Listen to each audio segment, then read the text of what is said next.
hello everyone কি খবৰ আপোনালোকৰ আশা কৰিছো আপোনালোক ভালেই আছে ময়ো ভালেই আছো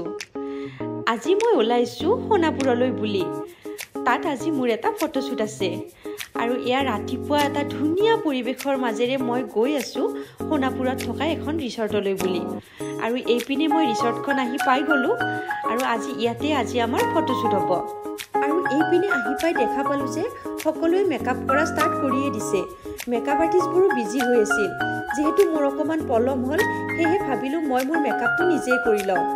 আৰু যেহেতু মই নতুনকৈ মেকআপ শিকিছো হেহে একেলগে মোৰ মেকআপটো ট্ৰাই কৰাও হ'ব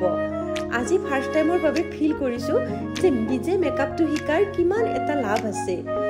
আজি মই মেকআপ আৰ্টিষ্টক ৰখিব লগা নহল নিজৰ মেকআপটো মই নিজে কৰিব পাৰিলো আৰু এয়া মই মোৰ মুখৰ মেকআপ কমপ্লিট কৰিলো ইমান গৰম আছিল তাতে আৰু জলদি নলবাৰীৰ পৰা আহি গুৱাহাটী পোৱা আহি পাই জলদি মই মোৰ মেকআপটো কৰি ললো আৰু যেহেতু বেক সাইডৰ হেয়াৰ ষ্টাইলটো নিজে কৰাৰ বাবে অকমান অসুবিধা হয় হেহে মই মেকআপ আৰ্টিষ্ট দাদাজনক কলো যে মোৰ বেক সাইডৰ হেয়াৰ ষ্টাইলটো আপুনি কৰি দিয়ক আৰু তেখেতেও বিৰাট ধুনীয়াকৈ মোৰ হেয়াৰ ষ্টাইলটো কৰি দিলে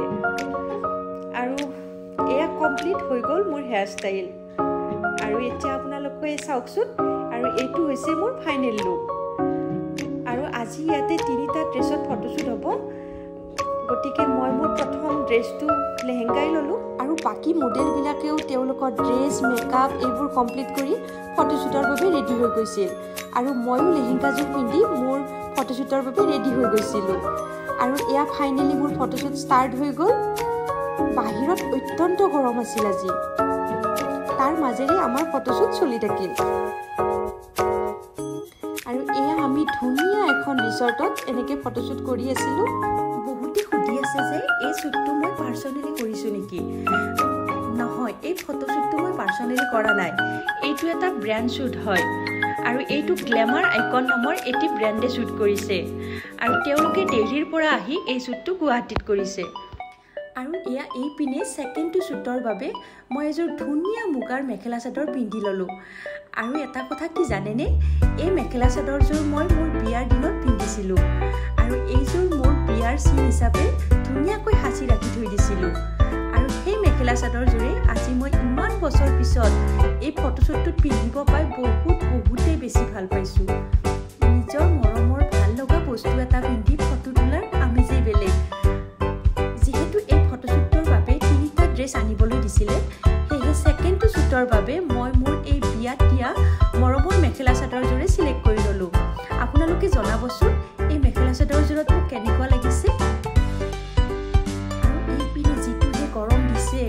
গৰমত একদম অৱস্থা নাইকিয়া হৈ গৈছে আৰু এই পিনে থাৰ্ড ফটোশ্বুটটোৰ কাৰণে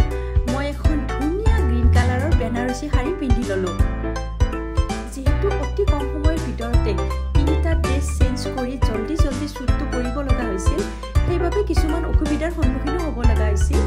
তথাপিও তাৰ মাজেৰে আমাৰ ফটোশ্বুটটো ধুনীয়াকৈ হৈ গৈছিল আৰু এয়া মই ফটোশ্বুটৰ বাবে পজ দি আছিলোঁ আৰু এইপিনে কেমেৰামেন কেইজনেও বহুত ধুনীয়াকৈ ফটোবিলাক তুলি আছিল আৰু আপোনালোকে মোক জনাবচোন আজি মই যি তিনিটা ড্ৰেছ পিন্ধি শ্বুট কৰিলোঁ এই ড্ৰেছকেইটাৰ ভিতৰত কোনটো ড্ৰেছত মোক আটাইতকৈ বেছি ভাল লাগিছে আপোনালোকে জনাবলৈ নাপাহৰিব দেই